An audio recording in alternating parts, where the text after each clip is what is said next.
Before we jump into this episode, I want to take a moment to tell you about the upcoming Texas Woodworking Festival, a 2-day celebration where makers and enthusiasts come together to share their passion for the craft. Join us for a weekend filled with creativity, community, and inspiration. You'll meet tool manufacturers, furniture makers, woodworking clubs, content creators, and more, all in one place with great food and drinks, and of course, all things woodworking. It all takes place in Austin, Texas on September 26th and 27th. The festival features an education track on both Saturday and Sunday, where you'll have a chance to learn from masters of the craft. Plus, there's also a special pre-conference content creator track on Friday, September 25th. Head to TexasWoodworkingFestival.com for more details and to grab your tickets. Use code MWAP10 to get 10% off your tickets. I'll drop a link in the show notes. Whether you're a seasoned pro or just starting out, there's something for everyone at the Texas Woodworking Festival.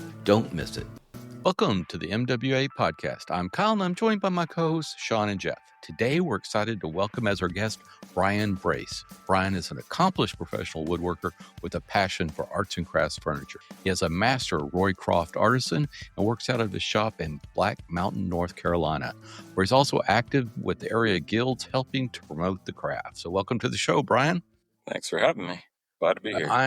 We're very excited to talk to you, and I can't wait to talk to you a little bit about being a Master Roycroft Artisan and what all that involved. I know you were like a certified one, and then you became a master a couple of years ago. Correct. Yeah. That is so cool. But before we do that, let's hear a word from our sponsor. Sutherland Wells knows that exceptional craftsmanship deserves an exceptional finish. That's why they handcraft their full line of low and VOC exempt finishes and stains using the highest quality, cold-pressed, sustainably grown tung oil.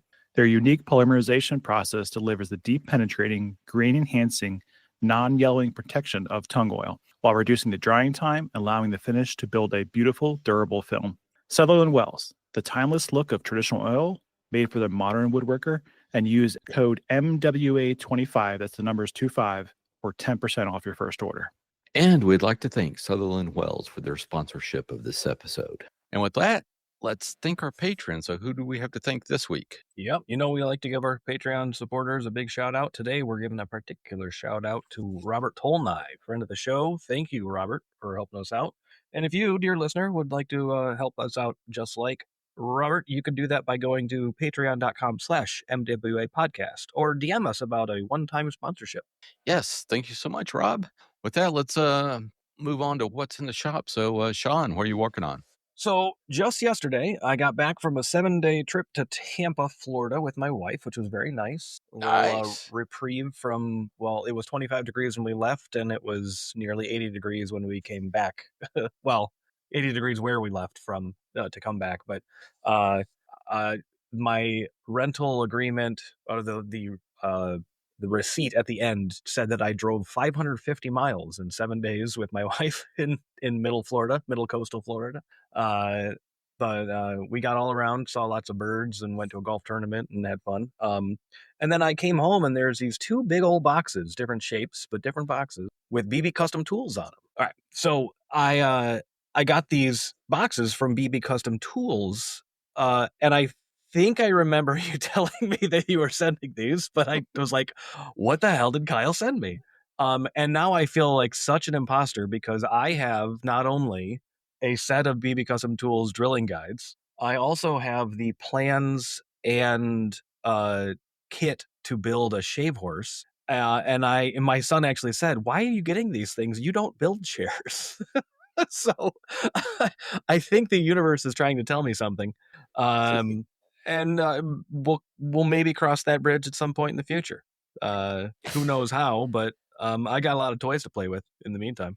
Yeah, for our listeners out there, making these jigs for years and years, there's a few times I get parts I can't sell. They got a gouge in them or something like that. So basically, I finally accumulated enough broken and scratched and dented parts I could put together a whole kit for my podcast co-host. Everything works fine, but it's just, it's like, hey, it's not something I'm going to sell if it has a scratch. I didn't go over it with a fine-toothed magnifying glass, but looks okay from where I was standing.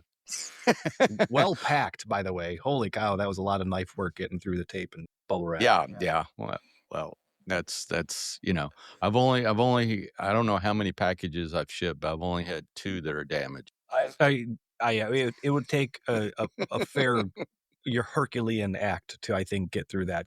But obviously, as I was doing it, I'm like, you have to do this because you're not just shipping to friends, you're shipping to customers, and it's got to be done. Yeah, right. yeah, You got gotta, your system and it works. Yeah, and you got to allow for UPS to drop it off the back of their truck a couple of times. Yes. Airmail. Which I'm sure happened. Well, enjoy. You just you have no more excuses. I know. I mean, I do. There are other things, but no, it's on mind often, and just unpacking that stuff. And I was like, I watched all your videos. I don't quite know exactly how to put everything together and use it, but I know I can figure it out rather quickly. I was explaining like what because the main frame of your tenon drilling guide. Yeah. I had that like setting up on a footrest, and they're like, what is that for? I'm like, well, you put this on a seat blank and you can do this and you can set your angle and you drill it, and it's like, it's automatic. And they're like, I think they were just glazing eyes at that point, but probably.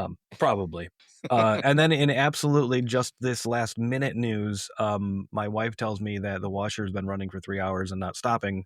And so just before the show, I ended up replacing 2 water lines because I snapped one.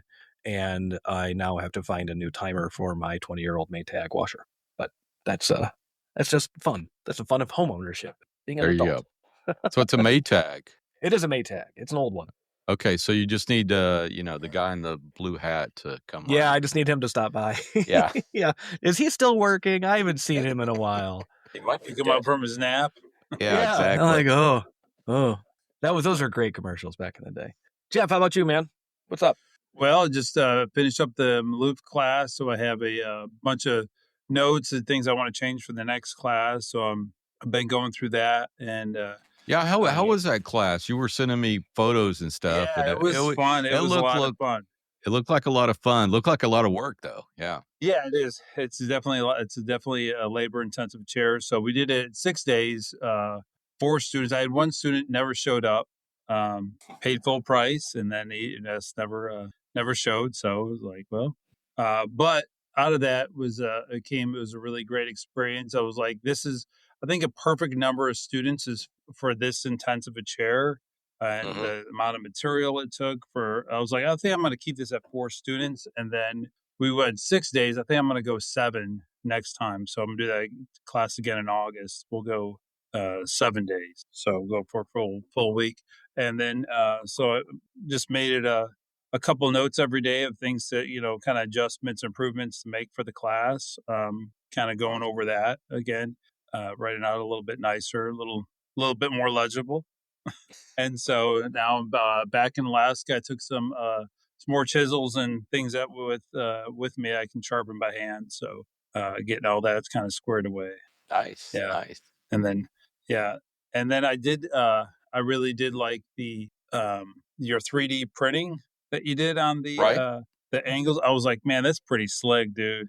I was just like, I wanted to bring the other one. I just ran out of time before I left. I'm going to make a little video or something kind of upload on my Instagram. I was like, I was like, this really nice. It's a really nice fit and finish. It's just, it's like these things that, these other makers like yourself and like Sean Murphy, he those drill stops that he uses, I use this all the time. It's like you get these people that make, they're just one guy making them, and they do such a nice job. It's just like you kind of want to hoard it a little bit, so it's like you'll have it forever type of thing. Because it's like once he stops making those drill stops, it's like I don't know where you'd get something that nice. So, but yeah. So what do you got going on in the shop, Kyle? Well, I had a customer reach out to me about my straight tenon stretcher drilling guide, and he was looking at it and he goes, yeah, I use 1-inch holes for chairs, but I'm building some stools that have 7/8 straight and for the legs. And he goes, can you make this work for a 7/8 hole?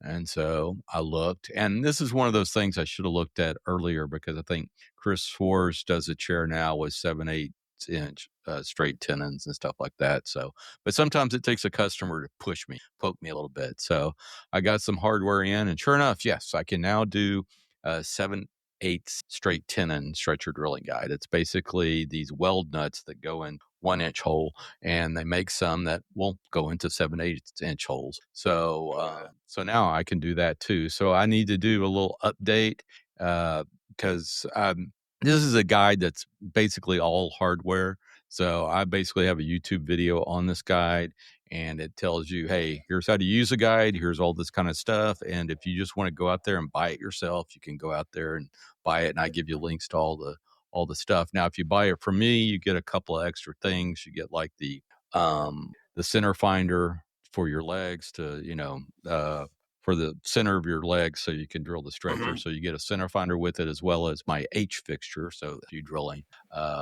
H stretchers and stuff like that.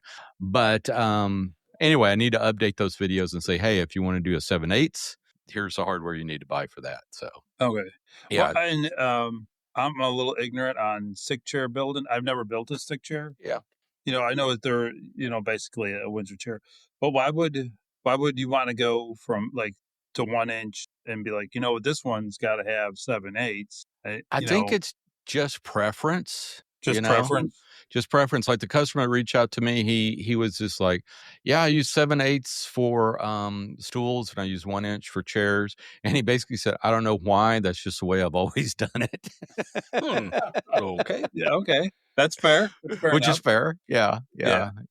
Probably someone taught him that, and that's what he does. So I went, fine, I can see what I can do to do that. So anyway, but yeah, I'm glad that paid off. So I need to put some stuff out there and just say, hey, if you use 7/8 inch holes, you can do this.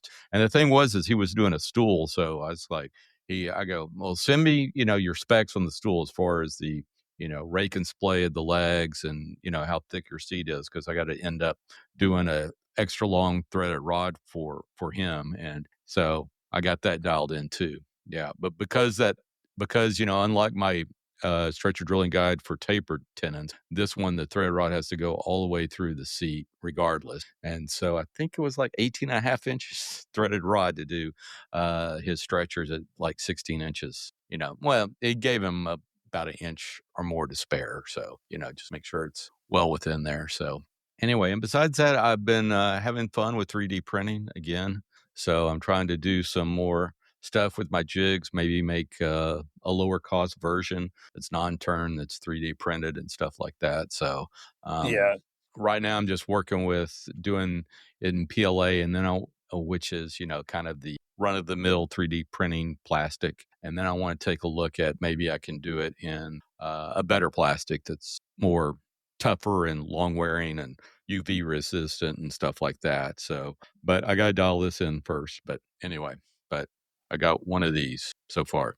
So anyway, this is great audio podcasting as I show it to y'all. But anyway, it's a start. It's a start. And besides that, my shop reorg is finally done. So I was able to repurpose my miter saw station to be now my sanding station. I got my oscillating spindle sander on it, as well as my disc sander. So I was able, by getting rid of the miter saw stand, converting that over to my sanding, I was able to take 3 horizontal surfaces and get them down to 1 horizontal surface. So not too bad. Nice. Not too bad. Yeah. That's pretty good. Yeah. So I'm glad with that. With that, Brian, what are you working on in your shop? Let's see. I am finishing up on a 1912 original Roycroft 48-inch round dining room table in Sapele that's going to Minnesota. A guy reached out to me last year, and I kind of don't always do like custom work. I've dwindled it down because I'm trying to do more pieces that are ready to buy, or pieces that I've already made in the past that I can, 18 years of making jigs. It gets old storing jigs and figuring out space and whatnot. So it's nice to be able to, have people, they reach out for jobs and you can kind of go, yeah, that fits. Yeah, that, probably doesn't fit me at this point in time. But I've got so I'm worked on that one, I actually built an extra one that was in quarter-sawn white oak behind me that I brought to the arts and craft show at Grove Park Inn. So that was awesome. I've got always arbor chairs in parts, my signature arbor chair. And then I've got a Sapili floating top table that's been in parts so when I built extra pieces or pieces for customers, a lot of times I would build parts for 2 or 3 pieces. And I'm starting to pull out pieces that I just put the little Journeys Roycroft table together that the parts were from 2018. I have tubs of pieces that are all kitted in carts on shelves that I'm slowly starting to now just assemble and put them together. So that's what this Sapili table is. It's a floating top with a single drawer, kind of a green. It's got green and green twist, also my twist, and some arts and crafts twist.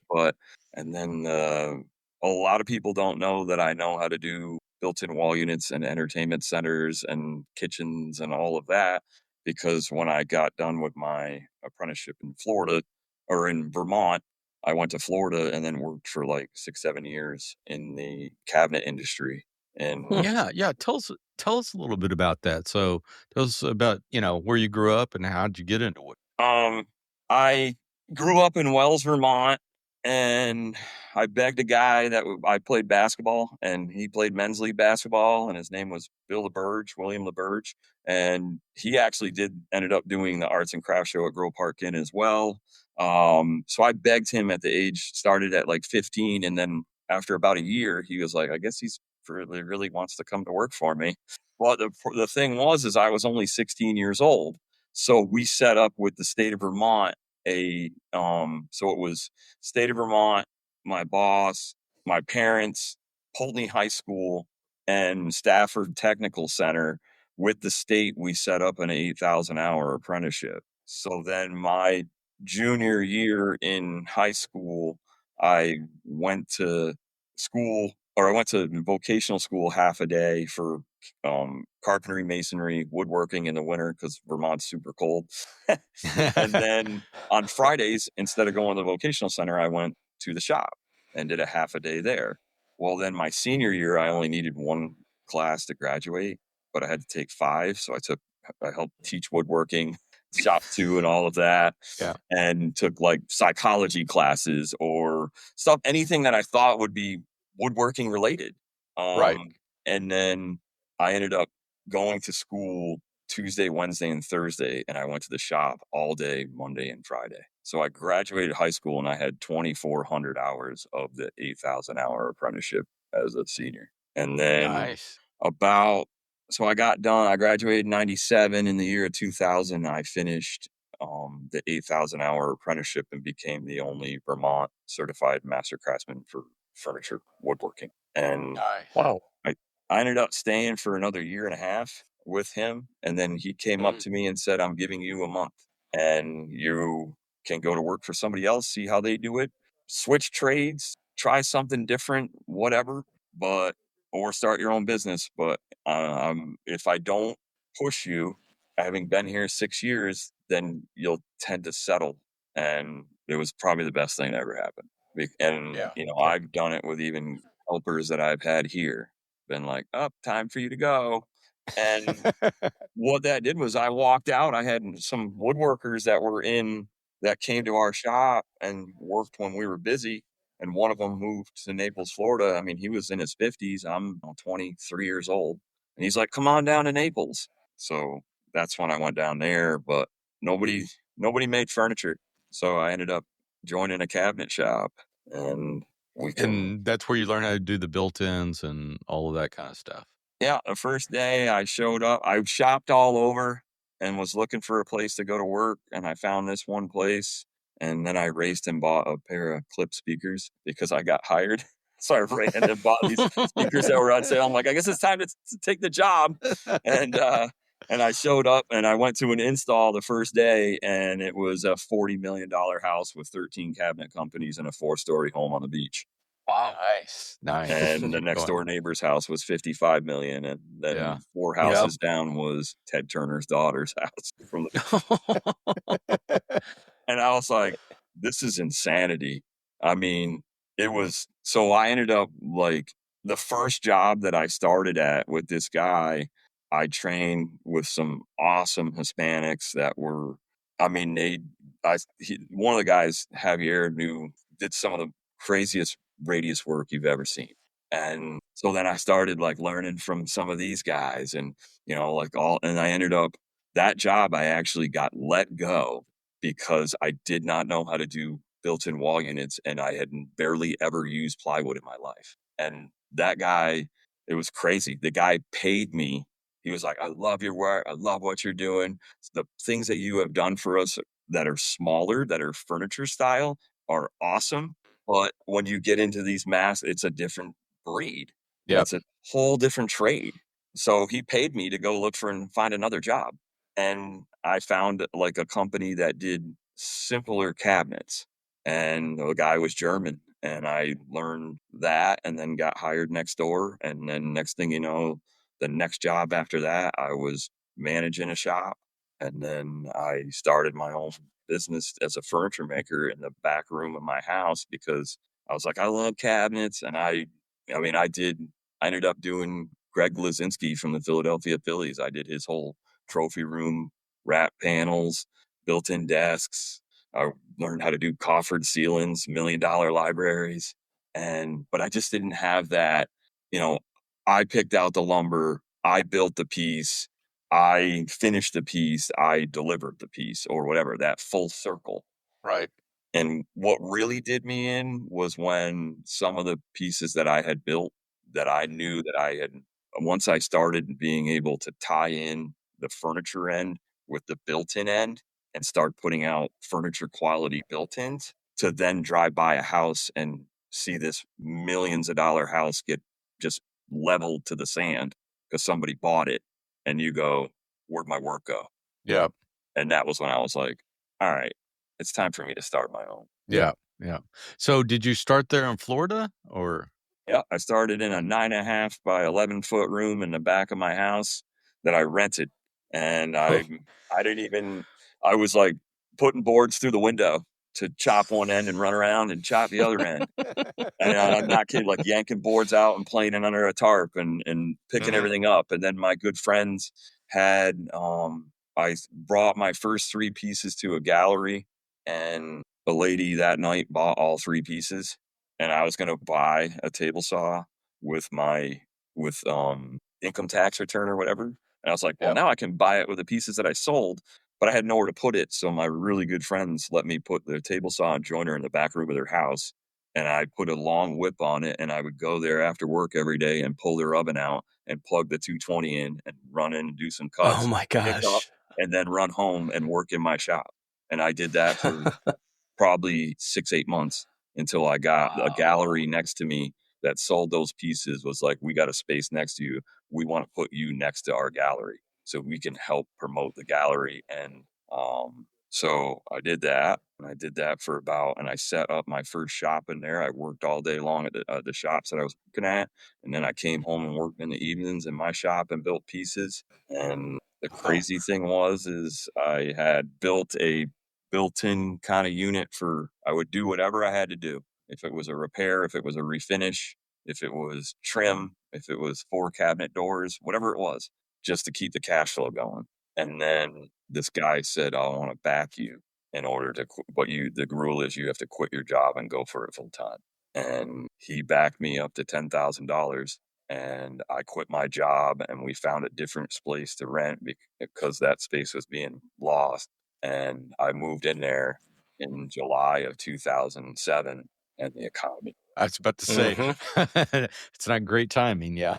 And I was like, actually, I left the job that I was working at, put my notice in. And the funny thing is my multi-router got shipped to the shop, and the guy I was working for walks in, the owner, and he looks down, and he goes, oh no. And I was like, what's that? He goes, I'm looking at your 2-week notice, aren't you? I said, yep. I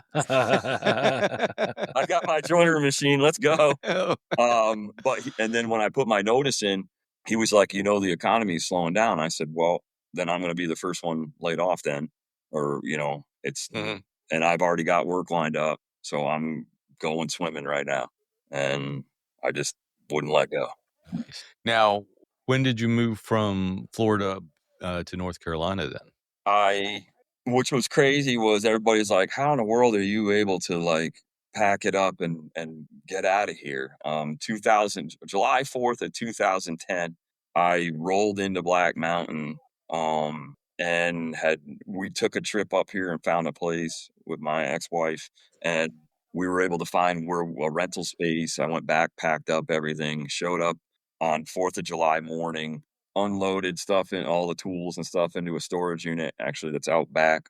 And then got home, unloaded stuff, sat down on the trailer. And when I did, I heard as soon as I did it, I literally sat down, cracked a beer and sat down, and the fireworks in Black Mountain went off like within like 30 seconds. And I was like, all right, here we go. Yep. New journey. Let's roll.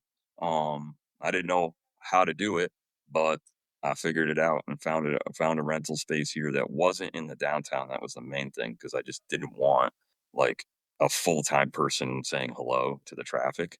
I wanted to be just a little bit out. So yeah, that makes sense. So what's your shop set up now? So is it where you live, or is there a separate shop now?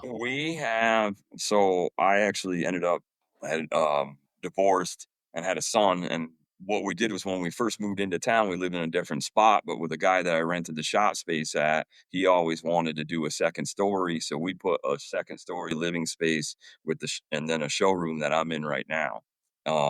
Later on, I met my wife and next door at the coffee shop, and moved in about 9 years ago with her, with my son and I was driving back and forth for 7 years, a half an hour each way.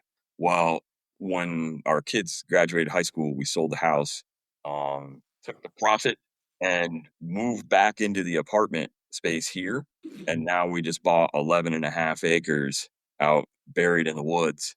It's got 3-phase power and fiber internet, and you can't see a house from the property all the way around. Nice. Directions. Nice setup. Jeez. And we're literally there's one little house that's right there, but we're probably 2 miles from any house. And I'm psyched. We have our own driveway. We found a spring on it. There's trees I can't even get my arms halfway around all of this thing. So that's what I've got. The shop downstairs, it's 30 by 50. And then I have the showroom upstairs, and then 3 storage units out back. A lot of lumber, because we're milling all of our own and cutting it all and whatever. Yeah, well, that's cool. Well, now you primarily work, or design work, build arts and crafts type furniture. So what led you to that arts and craft as opposed to studio furniture or some other type of styles? I knew that, one, I did arts and crafts furniture up in Vermont with Bill the Bird. So I knew I could do that. I just didn't know I could do it at a high level, a really high level. I knew I could do it there. And then once I started doing arts and crafts pieces in Florida, so then I had to figure out how to kind of like bend. So that's where actually the arbor chair comes in. It's actually the house that I put the table saw in was my good friend Chris and Amanda. I was sitting at their house after I just got done picking up, and I'm looking, and their live oak trees are there. And I was looking through the live oak trees, and I was in the middle of designing this chair. Like, what am I going to do in the sides instead of spindles and slats and all the stuff and when I first built my first Morris chair, I went to post it online, and I'm like, nobody, if my name isn't there, then it's a Stickley Morris chair or whatever. So I'm like, I got to design I have to do some sort of signature piece. And with seeing their trees, and then also the front doors of the Gamble house, knowing that over the years when my apprenticeship, it kind of just all that came together. And the thing is when I was I still do like contemporary pieces. So in the next few years, I'm going to probably, once we move out in the land, I might start throwing people some curveballs with some different style of pieces where they're like, whoa, we can do that too. Well, see, I looked at your pieces, a lot of your pieces. Some of them had that detail into them, but especially your arbor chair. And I was looking at it, and I go, "Where do I know that shape from? The tree and stuff." And Gamble House. That makes Yeah. sense now. Yeah, that makes sense. Yeah, because that's stained glass front doors. Yeah.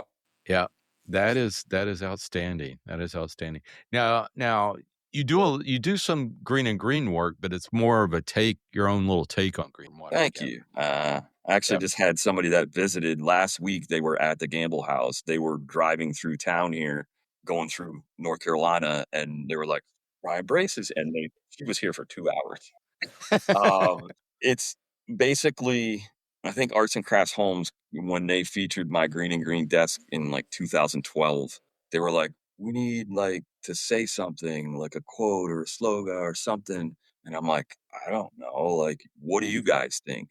And they're the ones that came up with Arts and Crafts with a twist separate from the rest. And it was, at first I thought I was afraid of the arbor chair, honestly. Like, or people think I'm just a little out there or whatever. I don't know. Is it just I never knew that it was going to do what it's done. Let's just put it that way. Yeah. And I do like taking green and green. I like, like say, I mean, I could do the pillowed squares on the green and green pieces, but I choose to do what we did in Vermont as well. And just like you were saying, sometimes that's how they learned how to do it, like with the stool. Like I learned how to do it, and now there's certain elements that I took from my old boss, blended with myself, blended with Stickley, Green and Green, whatever, and just kind of come up with. So some pieces are honestly like I'll free build them and then go upstairs, and then the next day come downstairs and go, well, why don't I just do that? And that's how they develop. I mean, Yeah, and especially if you look at the what types of wood you're working with at that particular time and all that kind of stuff kind of lends itself. But yeah, this is some fascinating stuff that you've done in the green and green style. I keep harping on that. I'm a big green and green fan. I've made a number of pieces in that style too back before I did chairs. So, but anyway, very very well done and tastefully done. And I love that arbor chair. I can't imagine how many of those you've sold over the it's years. I have I gave up. I think I fell behind, but I had a place where everyone went. So I had a list Right. of each day where each one went, and then I kind of lost track. Like I don't even years ago, probably 8 years ago. But Yeah. with Roycroft, I actually brand and number each piece and have a each piece is numbered.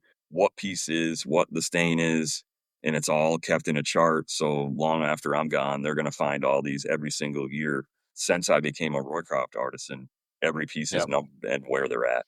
Yeah, and I noticed you also have made these into rockers, which is fascinating.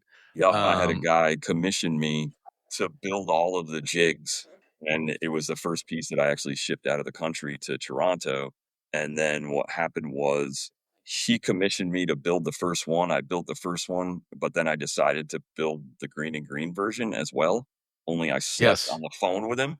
And I said, well, with the chairs are almost done. And he goes, you keep saying chairs. And I said, well, I designed one, but I also designed the green and green version. So that way I could build them both at the same time because they are different and I could use the same setups. And he asked me to send him a photo. And then he wrote me back, said, I'll take both. I was like, Nice. oh, that's great. Oh, Yeah, yeah. I love the green and green version of the rocker too because you got the little cloud lift type details in the rockers, so that's pretty cool. thank you. They're really beautiful chairs. Very Yeah, beautiful. Thank you very much. fantastic. Yeah, it It's makes me. nuts. I didn't realize it. And, I'm in my third round of making jigs. And now it's like, it's pretty nuts how, like I've had to tell my wife, I have to tell myself that it's good. And Yeah. because that's what we do is we keep pushing ourselves to do better. And at some point you have to accept the fact that you are doing good work.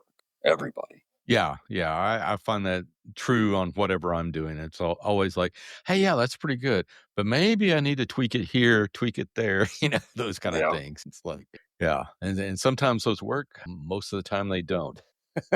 Well, But That is just fascinating. Now, have you turned any of these into settees and stuff like that too? So, and that was one of the plans that I've done in the past. I've actually done the not the arbor, but I've done prairie settles with the tree around it. And I've done a few of those beds, whatever. But that's one of the ones that I want to bring to the arts and crafts show is to do a longer like love seat version of it or whatnot. So that'll be the next thing. Just add some rails in the back, and maybe I That might do the arm continual so it doesn't adjust, which I Yep. thought would be kind of cool too. But I don't know. We'll Oh see. yeah, that would be cool. That would be cool. I think yeah. On the bow, Interesting. so you'd have the bow with then Yep. a rail that goes in the back, and then the back leans up against it and sets That's it it. at the right angle Right. versus it adjusting back for Being- two people. Yeah. Well, tell us a little bit. Now, you mentioned some publications and stuff you've been in. So tell us a little bit about some of those. Oh, I had a list here of some of the stuff that I've been in multiple pieces that Arts and Crafts Homes has done really well for me. A big shout out to them. They're wicked. I mean, they're always featuring something and doing stories or whatnot. But Old House Journal too, and I think some pieces that were featured in the past in fine woodworking. Honestly, off the top of my head, I couldn't. I got a couple of boxes of so all the literature that I've ever have found, like I have Yep. kept as my Mhm. whole history and story. So I have anything from the first little write up in Naples in a little brochure all the way up to every magazine has been featured and or story newspaper, this, that, whatever. Yeah. That's got to be a lot because I don't think there's been a time I've gone in Barnes and Nobles and have the arts and crafts stuff, and I haven't seen you in there. So that's a lot of I magazines. know it is. It's crazy. Yeah. I also have to tell myself at this point now I've had to like get rid of copies because I was like in the beginning you're like I'll take 6 copies and then you're storing them and you're like okay I can get rid of 4 and keep 2 and so I've dwindled as it's grown. But I don't know. It's there's always like a push to try to get, and it's not always about building. It's about making sure that you can continue to do this, making money. So you always got to continually like try to get into a show or do something. I don't feel until I'm settled enough on my property, sitting in my hot tub later on down the road and feel comfortable enough that I don't have to like enter for this show to get into or whatever. In the meantime, I'll just always try to like add another element Yep. layer to my resume. Well, what types of shows do you usually exhibit in? Are these juried shows or? I do every year. I do the National Arts and Crafts Conference at Grove Park in this next year coming up in Okay. and then I do some Roycroft shows. In Piedmont Craftsman Guild down in Winston-Salem here. Right. Not this May, but last May, I went up and showed at the Smithsonian Craft Show. I got accepted into that. Oh, nice. And Yes. went to the National Building Museum and showed there, which was awesome. And there's some other ones I'd like to. The land is kind of taking up some stuff, but we'd like to be able to go to like apply to Philadelphia Museum of Art show and start kind of. I've done like 3 shows out of state. Yeah. Southern Highlands is another one that I do here. Right. So, and Southern Yeah. Highlands is the oldest guild in the country. Oh, really? I did not Yeah. realize that. All right. Cool. Yeah, there was one in Massachusetts that was like 100 years old, and they unfortunately went under. And now Southern Highlands is, I think, like 92 years or something like that. Wow. So, Yeah. Well, the next time they do that arts and crafts at the Grove, you said that's an annual show that they do? Okay. I need it's to make unreal. I need to make some plans to come out there because I've been to the Grove a couple of times. That's a fascinating place. I can't imagine to see a furniture show there at the same time. Yes. I mean, you have the whole ballroom is all the antique dealers from all over the country that bring in their Wow. booths. And I'm talking, I mean, people have brought in original, Blacker House doors, like green and green, or, there was one year somebody brought a single Stickley Harvey Ellis inlaid chair. It was like $175,000. Like Tiffany lamps. Like, I mean, it's unreal. And then you have all of us contemporary artisans. And actually, like this year, Gamble House Bookstore sent me all their books. And then I brought them to the show and they set up their whole booth. So you have all of like all the literature set up as well. All of them coming. Yeah, our local, the Houston Fine Arts Museum recently got some stuff from the Blacker House, and they had like a lady out to do a lecture on that, and it was just amazing to hear about what happened to the Blacker House. It was like, yeah, it was this like, I think it was like 4 acres, and then it got a lot of it got sold, and then when I guess Mrs. Blacker died, she had some stuff that she wanted in her will. She wanted to keep all the furniture together. No one Yep. listened to her, and they had a big garage sale. Yep. Sold the front door. They Yeah. sold the front doors. I toured the Blacker House. It was Oh, awesome. really? Yep. Yeah, because it's a private residence now, correct? Yeah. So I guess I could get in. I built like, I think it's 13 pieces now for the last original Henry Green home. And the last piece I just did was an armoire that we originally, the daughter had reached out. So it's the last home that Henry Green built after he split from Charles. Oh, And is this the brick home, the kind of the stone home? Yeah. Okay. Yeah. And they reached out on Instagram to me, and then they ended up coming into the arts and crafts show to meet me, and they bought 6 dining room chairs to go around the Henry Green table, and then a table for the front entry. And now they've bought other pieces, and I just did the armoire. Well, then I went out.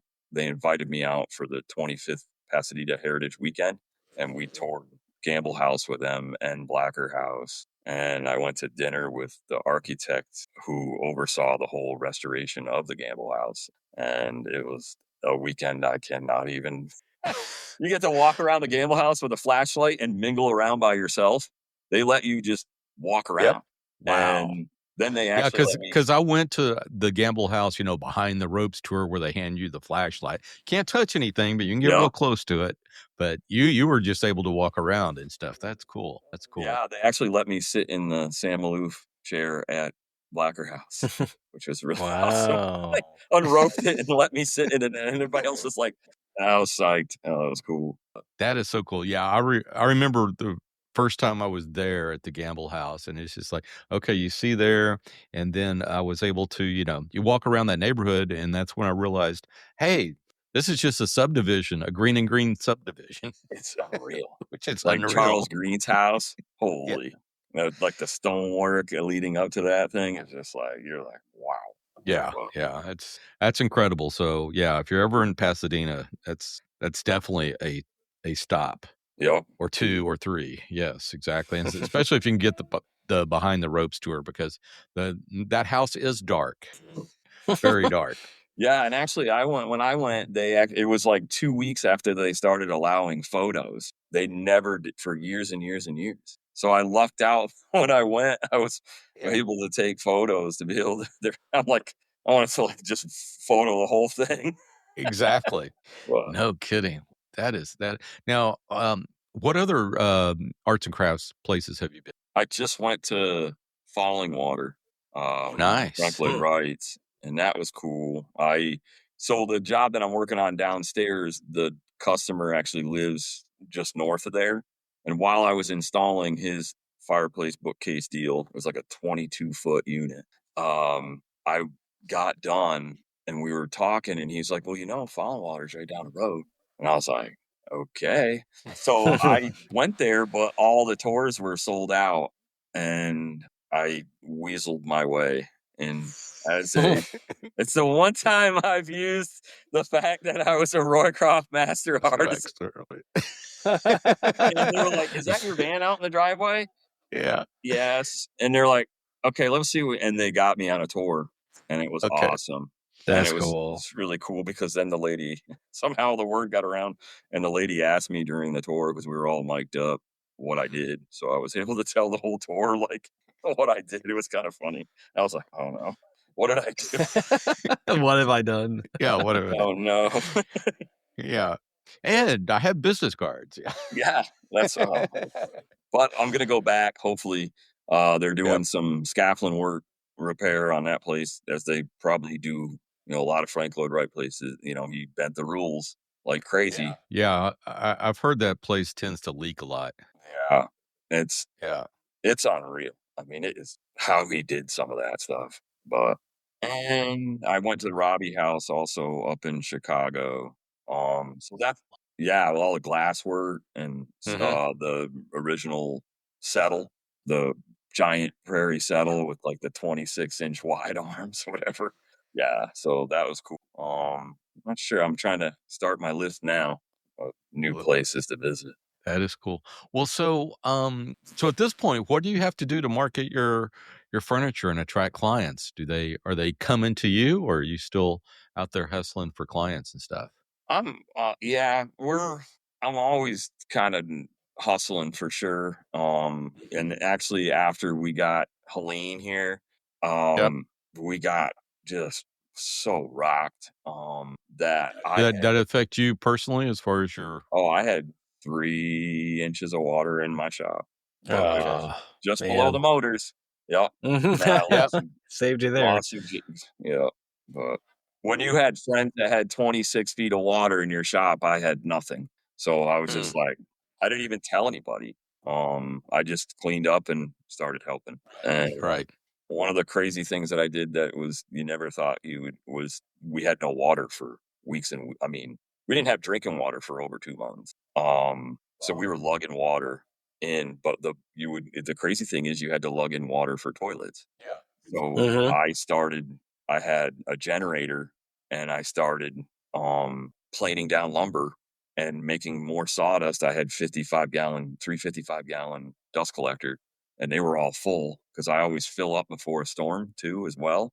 Mhm. That way, if you end up with water, you can throw sawdust down. And I donated all of them, and then I took plywood and cut out toilet seats and got buckets from next door at Sherman-Williams, and we were doing sawdust compost toilets for the elderly. And so that way they didn't you never Yeah. thought that you'd be running your bandsaw with a headlamp and a generator Right. and trying to like do all this crazy stuff. And then then somebody donated like a truckload of sawdust to a parking lot, and you're like, okay, I'm off doing that now. Now I can go do something else. Right. And that's kind of what we went through here for a long time. Oh So man. what happens is then I had unfortunately signed a bunch of work before the storm. And I mean, one lady came in and bought like 5 or 6 pieces out of the showroom, and she was building or finishing up a renovation in her house, and one of them was a bed. So she would have had no bed and that kind of jazz. So I'm like, okay. So the storm was in September. By the time February came, I stopped taking custom jobs, and it took me till this January to finish up all of the custom work. And so Wow. now I'm starting to take more custom jobs, but I couldn't tell people realistically like how long it would be. And when you postpone an armoire for the last Henry Green home, you kind of got to stop taking jobs and get their stuff done. right. Yeah, I always pushing for work though.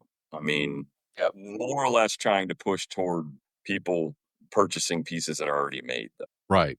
Right. Or Yeah, something that not something custom, something correct. that you have you have the parts from a few years ago, or you got the jigs to make them. Uh-huh. Exactly. Last time I kidded, I think 16 Morris chairs, the arbor chairs. Oh, really? Wow. Nice. And I Nice. stamp like all the parts. I Yep. cut all the legs out and build them in a square and then stamp them all so they're all book matched as well. So all the parts are all stamped as a kit. And Oh, then I just nice. pull that kit out and assemble that chair. That's cool. That's cool. Uh, Well, so what are some of the favorite projects you've done over? Um, short, cool things that I did when I first started my business. I actually did touch up work for Olga Hirschhorn from the Smithsonian. I touched up all of her furniture in her private collection of her house. Wow. It was nuts. Wow. I was working underneath a Wallace Nutting table, and I looked up and I said, no. And stood up and I walked and looked at it, and it was a Picasso. Oh my gosh. I don't have enough insurance to be on this plane. No. The first thing I thought. And I opened the drawer of the table and I find a picture of her leaning up against her Rolls Royce or a Rolls Royce. And so I pulled her aside and I said, "What is this?" And she goes, "Oh, that was my first Rolls Royce I ever bought." I was wondering where that photo was. I'm like, oh my gosh. But yeah, not only was it a Picasso, it was a Picasso that was custom or was signed by Picasso to her. She was friendly. So she told me lots of my God. stories. Like she came out one day holding a dress and was like, "This is the dress that Picasso's wife made for me for a Christmas party." And then I made her one. So I was starting my business and I called my mom. I went there to visit the house and I got home and like called my mom and I'm like, "I don't know whose house I just went to, but I need to look it up because it's great." Yeah, And that's what it was. wild. But so that was probably Phenomenal. the cool thing I did in Naples. But since then I had a guy reach out when I first moved here and he says, "I know you do nice furniture. Would you be interested in building a couple of display cases?" And I thought he was like jewelry guy or sales, whatever. And I said, "Well, we'll look at it. I'll see what it is." And he wrote me back and said, "That's great. I own the witch's hat from the Wizard of Oz." And I built a custom display case for the witch's hat from the Wizard of Oz and also the helmet that Tom Hanks wore in Saving Private Ryan. Wow. And I That is got to cool. hold both of them. He handed me no gloves, the witch's hat, Yeah. Oh, floored. And then later on, when I say I held the Saving Private Ryan hat, that was because about 9 years later, he reaches out to me and says, "Do you remember me?" And I thought that was, I was like, "Yeah, I totally remember you." And he was like, "I bought my dream piece." And I said, "What's that?" And he goes, "I'd like for you to build a display case for Christopher Reeve's cape from Super." So oh, so cool. I got to hold Superman's cape, and I say to this day, I was saved by Superman during COVID because the whole world shut down, and I just sat in my shop and built the case for Chris Reeve's cape, and then loaded that thing up and drove it to Chicago and hand delivered it. While I drove through Chicago and it was empty. Oh, yeah. Yeah, that's crazy. And it was nuts. So that was some cool jobs. And then obviously the building pieces for the Henry Green home and stuff like that. Yeah, that is outstanding. Well, so tell us a little bit about being a Roycroft artisan and then a Master Roycroft artist for, our listeners that may not even be familiar with Roycroft in the first place. Yeah, it's well, I think most people know Roycroft from Grove Park Inn, and that is how when Bruce Johnson started the arts and crafts show, it was because they had the largest arts and crafts Roycroft collection in the country. So they built the clock at Grove Park Inn. All the GPI chairs were all made by Roycroft, which is up in East Aurora, New York. And Elbert Hubbard started it, and it started out as he was, writer and whatnot, and couldn't get his stuff published, so he started his own printing press in I think like 1898 or something like that. And then in 1902, the workers started a copper shop, and then 1904 they started the furniture shop, and it built up in this little town of East Aurora, 500 or so craftsmen that all lived in the town and were from Roycroft. And then they built the inn across the street. There's a chapel, all this stuff that all became part of this area in East Aurora. And people would go up to East Aurora, stay at the inn, and then meet with some of the craftsmen like Dart Hunter and stuff like that, and where you get Hunter Green from, and commission them to build pieces. So what happened was I always knew Roycroft, just like I knew Stickley and all, Green and Green and whatnot. But I started doing the arts and crafts show. And even when I moved here to Black Mountain, I did not know that the national show was going on right down the road from me. So when I moved here, I didn't know that I was to the national conference area. And that was a You funny moved thing for the because fireworks, right? what's that? I said you moved for the fireworks. Yeah, I moved for the fireworks. I moved for, but I mean, it was, I didn't realize, I remember calling my mom afterwards, like after I was here a few weeks and being like, I didn't move to an art area. I moved to literally the honey hole, the hornet's nest. It is insane, the talent here. So that pushed me to be like, okay, it's time to like do this like on a higher serious level. And I think we all push each other here, which is cool with, the guild, Southern Highlands Guild being here and whatnot, and the National Arts and Crafts Show and whatever. But I was in my 4th year showing at the Arts and Crafts Show, and a couple, James and Christine from Mission Guild, who have been years and years with Roycroft, they showed up in my booth and with paperwork and said, we're sponsoring you to apply to be a Roycroft artisan. So the only way to become a Roycroft artisan is to be sponsored by a man. So I'm actually sponsoring one right now, a glass person in Asheville. Oh, nice. That I'm going to bring their work up on April 11th. I'm going to go up, hopefully, fingers crossed, get the job done, go to Pittsburgh, install, continue to East Aurora, and then we do a closed door jury, and jury all of the artisans that are Roycroft artisans now that are reapplying, and then also anybody that's first time trying to become a Roycroft artist. And they sponsored me. I picked up, instead of like shipping pieces there and all that being furniture, I loaded up and drove them all there and said, boom, here I am. Yeah, I was about to ask you.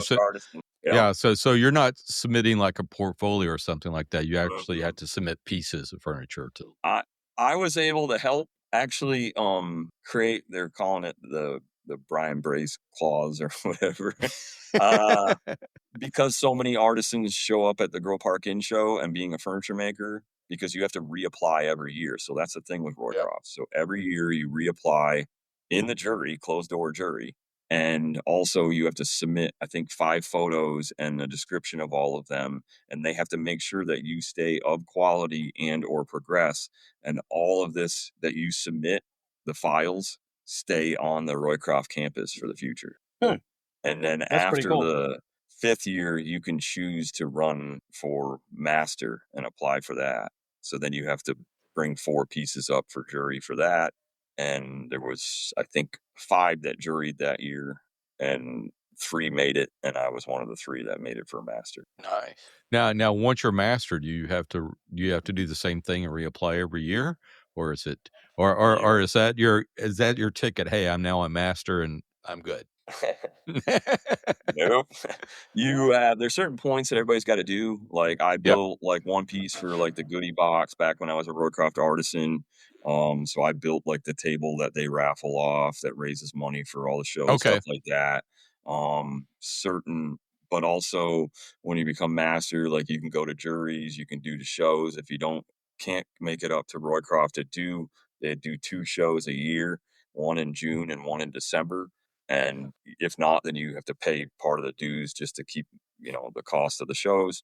And then with master, once you make it as master, you could then also can be at the jury and as a juror, and then also you reapply every 5 years. So you have to build a master project every 5 years from then on. That's quite the task. Well, good thing you did that armoire for, the green and greenhouse. Yeah. I'll ask if I can borrow it. Yeah, just use that again. Well, I imagine the stress level has to go up a little bit if you're building something that's going to be at Roycroft, right? Yeah, it's just like I was the master guys, the people I know were like, oh, don't worry about it and all that. I'm like, oh, what is it? Anxiety pays the rent. Exactly. You know what I mean? Like that drive makes you put that masterpiece at the jury so you don't have to worry about it. Exactly. The thing is I didn't get my masterpiece done in time. So I had to submit 4 other pieces. I was actually building a green and green desk in oak, and it was coming out, I was so unbelievably happy with it, and the wood was so amazing that I pulled the plug and called them like 10 days before and said, I am not bringing that piece that I'm talking about. I just want y'all to know. So when I show up to jury and the desk isn't there, you're not going to think I just decided, I wasn't going to, whatever. I wanted you to know that I was not going to make it in time because I wanted it to be of master quality and I wouldn't allow it to go there if it wasn't. So That's pretty cool. That is cool. Well, so besides the Roycroft stuff, you mentioned a couple of the guilds that you work with. So tell us a little bit about those. yeah, I applied and made it the second time to Southern Highlands, which is kind of funny. The reason why I say that is because it can be you never know with juries, and that's why I always tell other artisans never give up on a jury because maybe they just saw your photos in a wrong way. Maybe they were, like say you applied for the Smithsonian and you were one of the last people in the end. Well, maybe they already picked and there's only one spot left for woodworker. Yet you should have made it or whatever. So that's what I say. Like with Southern Highlands, I applied and didn't make it, and then I had a lot of other people push me, and they were like, you need to reapply. And then I started having them like talk for me, and then by the time we reapplied, it was like no, you were good. So I got into Southern Highlands in 2016, and it's an incredible guild. I mean, the talent is it's like 9 states, and you have to live in the Appalachian zip codes. So if you're in, Wilmington, North Carolina, you can't be in the Southern Highlands. But I'm in Western North Carolina, it's all literally zip code through the Appalachian. So really cool. And that guild, I worked all the way up to, I joined the committee for the fair for doing, which is at the Civic Center. And it's the 2 stories with over 100, up to 190 artisans at times showing. And so I worked on the fair committee to help promote that show, which has been around for 70 something years. And then I worked all the way up to co-chair running that show while I was trying to run my business. And so I was like the first one at the show. I was also setting up my own booth and then helping run it during it with all the issues. And finally, then COVID came. And I had to figure out how other artisans could make money as well. So we came up with pop-up shows in the parking lot at the Folk Art Center on the Parkway. And we were able to put like 20 artisans every other weekend in the parking lot so they could figure out how to make money. So I set up and ran all of that and helped, a few others helped. And finally I had to let them know, I'm like, I've been doing this for 6 years. I have got to run or I will literally tank my business. Like there's so much work in that kind of stuff. Yeah. And you feel like you're going to like come up with the next awesome idea to get people in the doors and stuff like that. But then you have to realize that it's not just you, like you have to, like you can put effort in and then it's a guild. Other people have to do that as well. Right. So, but I'm Southern Highlands. Did that. I'm also in Piedmont Craftsman, which accepts artisans all over the country now, which is really cool because it used to be just that area down there. And they've opened it up and gotten artisans from, Ohio and other places as well. So that's cool. So I'm in 3 guilds. Well, that is Roycroft cool. celebrating, Roycroft Renaissance is celebrating 50 years this year. Wow, nice. Yeah. That's awesome. So what are they doing for that? We're going to do the summer show and try to get as many artisans as we can at that show. And, we've been promoting it for like a year now. Just trying to get also other people to like get a membership. It's I don't forget what it is, like $50 a year or something like that or whatever. And you can be a, Roycroft member as well and help pass on the tradition. Nice. So when do you know the dates for the show? It's usually the last weekend in June is the summer show. And I think first weekend of December, I think maybe is the not sure on that. But it's in December is the winter show. They try to do it before Christmas so people can buy some really cool gifts for Exactly. You got to.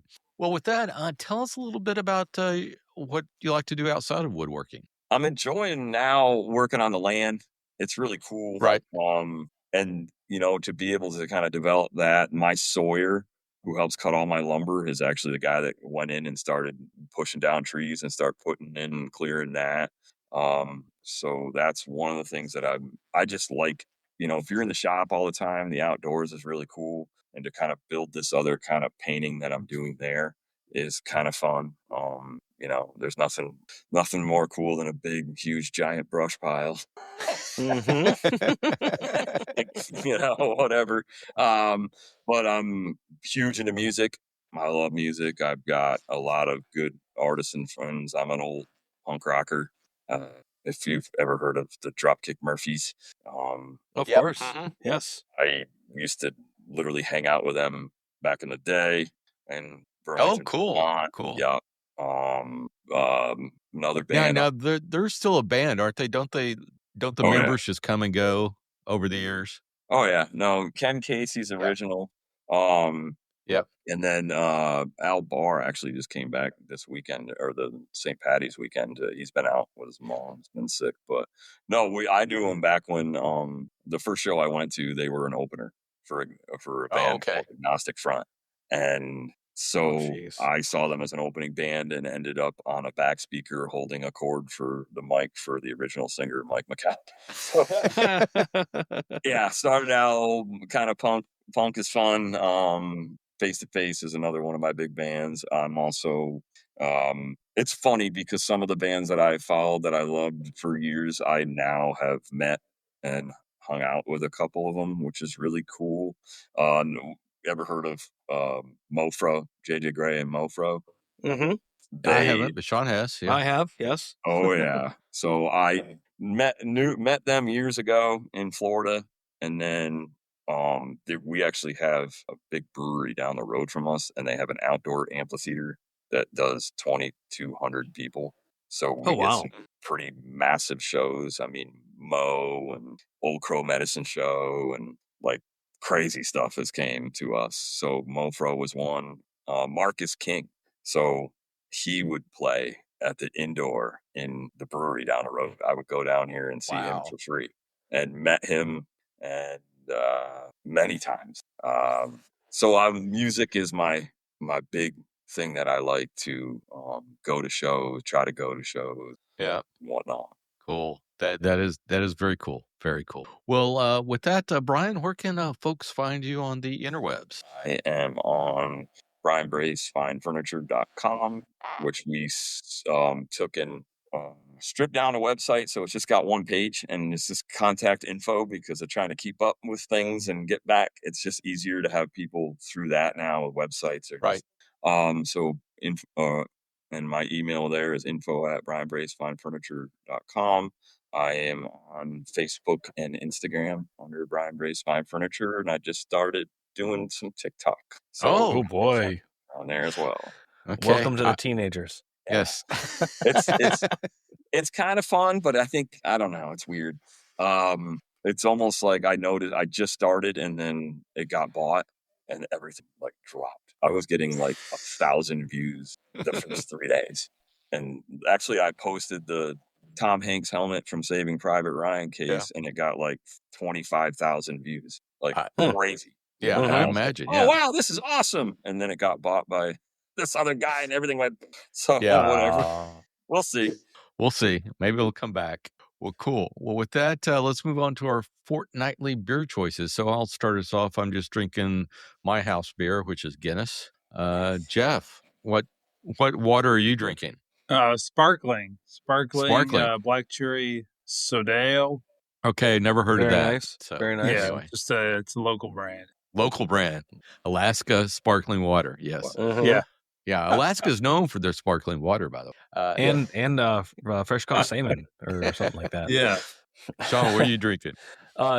Just like you, man. House beer. Mine is Miller Lite. Nothing fancy. Brian, what you sipping on, man? He's gonna crack one. Do it. I waited. There you go. Mine is the Pisca Pale. That brewery right down the road.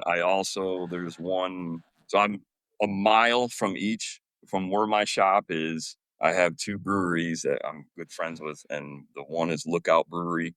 And actually, they just started carrying their beer at the Carolina Hurricanes Stadium. Oh, wow. Oh, Cool. that's very cool. And then Pisgah has been, you should look them up and find a show to come to. They just announced 2 days of Humphreys McGee at outdoor. That's They awesome. do it's some crazy shows that they get there. So Nice. and walking distance. And those are a mile either way from you? Yep. And you sure about moving out in the woods? Yeah, right? That's the thing is like I have been to just so many that it's I mean, I can't. There was one year I made every single outdoor show. I mean, they actually did Marcus King family reunion started, and the last year I saw it was with Jason Isabel. And what's cool is with that, so my good friend Alan is married to Jason Isabel's manager. So now we're looking at being able to go to a show. He's an awesome furniture chair maker. And we're looking at going to meet up to a show. And we're going to try to plan it where Mofro and JJ Gray, Mofro, and Jason Isabel are playing at the same time so we can hang out. There you go. Fantastic. Love it. Well, before we go, let's turn the page to feedback. So what do we have this week? Yeah, from episode 598 and 599 with Mary May, Michael Muskelly, upholsterer, said, "You folks are lucky." Must be a fan. Michael's such a great guy. I think he's done a bunch of stuff for fine woodworking. I think he has some videos out, and he's got a bunch of good stuff. And I have to say, we were kind of lucky. Mary May is a very gracious guest, and we're glad to have a chance to sit down with her and talk. Also, the same episode, Candace Murphy, Inner Space, said yes! ! So awesome. Glad you liked it. And Bill's Yard, always a fun contributor to the comment section, said yet another absolutely fabulous listen. Appreciate it, guys, with the prayer emojis and the sunglasses emoji. And then to round it out, JMA Works, he's a great friend of the show, Jeremy, said, good episode. Just wanted to add a thought that is probably a bit controversial. The tight mark gauge came out in 2001. If Glenn Drake had patented it, the patent would have expired. It's generally considered the best design for this micro-adjust function. So, like Bailey pattern planes were widely copied after their patents expired, at some point, the design just became the standard design for micro-adjustable gauges. I think the market is eager for the Festool Domino patents to expire later this year. Perhaps the controversy is when the IP is attributed to an individual versus a corporation. GT. That's Glenn Drake, yeah. Okay, Glenn Drake, thank you. Has a fighting copycat, which is not condoning since the beginning. So that may also add a layer. Just something to think about. That is a very thoughtful comment from Jeremy. Thank you. And you're actually probably mostly right. If I were to venture a guess, because that's So let's keep our eyes on the market, I guess, to see. As these things go to the wayside, and maybe some German engineering is going to get some wide appeal. And I guess, I was probably a little hard, but on woodpeckers and stuff on that, but I've just seen. Always are. I've just, and I'm part of the thing. I've, read Chris Schwartz. I've listened to Glenn Drake, and it's just like his designs were just copied just blatantly right and left. So I don't want to say your thought is controversial. Maybe my mindset is just sunk into I don't know what I want to say. What's the right word I'm looking for? I guess as a maker a maker that's had his stuff copied by other people, it kind of just further enrages me sometimes. Grinds your gears, grinds my gears, yes. Well, it was an old unwritten rule when I grew up that unless they're passed away, you don't recreate it. Yep. Mm-hmm. When they pass, then you can recreate it. And patent law doesn't last that long, which is an important distinction. And we need to get kind of that word around that, and I take myself as an example. I'm paying for my kids to go to college with the pieces that I have designed. Of course. Right. And I've had a couple people with the arbor chair that have made one and then posted it or whatever. And it's like, they gave me credit and it's awesome. And they're not doing it as a business to sell them. So that's awesome too, as well. But it is one of my huge worries, Mhm. not Mhm. that I think that, and it's something, and the reason why is because I eventually want to teach the class of how to bake do the kind of Daryl per, that's the next phase as we get older. So we're not producing so many pieces. So that's the whole plan with me, with my shop out in the woods. We're building a shop with a living space in it. And then we're going to break ground on another living space. And you're going to be able to take a class and stay in my space and be able to wake up and open the door up and walk out to the shop like you own your own shop. And I'm going to do like one-on-one. So that's one of the things that I'm looking at with the chair or some of the pieces, is to make sure that these pieces aren't copied by someone else. Yeah. And Yeah. I agree with you. Yeah. it changes. And we need to realize in this trade that we don't need to adopt all of the new ways of the world. Because, and I mean that in like the respect level of the art is to help each other by not taking other people's work. Yeah. Yeah, no, I totally agree with you. And yeah, it's one of those things when, I've had, guy blatantly, steal my designs and another guy's designs and, sell them as his own and stuff like Yeah. that. Not even give anybody credit. And I think that's happened to Glenn so much. So I can understand his frustration some point, but, Jeremy does bring up a good point. I might just disagree. I made a nice phone call. I made a nice phone call to a guy on Easter morning and told him that because he took my photo from my mirror and you clicked it. I looked up arts and crafts mirror and there's my mirror, and I clicked it and it linked to this guy teaching classes. And I was like, "You're using my photo to sell your class?" I'm like, and I called him Easter morning and was like, "You need to get rid of this link." Yeah. And he got rid of it. And then I had another guy that was in British Columbia that was on Amazon and took my arbor chair, the original photo, and then had the next photo was a Morris chair arm with a bolt going through where you cranked the arm on and capped it. But he used one of my photos to sell his Morris chair. And I called him repeatedly. And then my ex-wife was so nice that she actually went on the Amazon on the post and wrote, "These photos are stolen. I know because I was there when the photo was taken." My ex-wife did that for me for respect for the trade, and they were gone. And Amazon removed it too as well because I called them. And That's wild. Unfortunately, you have to do this. You know what I mean? And it's to protect yourself and the trade and all of that stuff. That's all. Yeah. But, back to Jeremy, I think he does bring out a good point. When it's an individual versus a corporation, sometimes it's a little different because, I can see that point of his things, because when it is individual, you've met these people, them, so you become a little bit protective about what they do versus a corporation. But with that said, we probably should, respect both if it's, trademarked or patented under a corporation, or vice versa under. Yeah. Absolutely.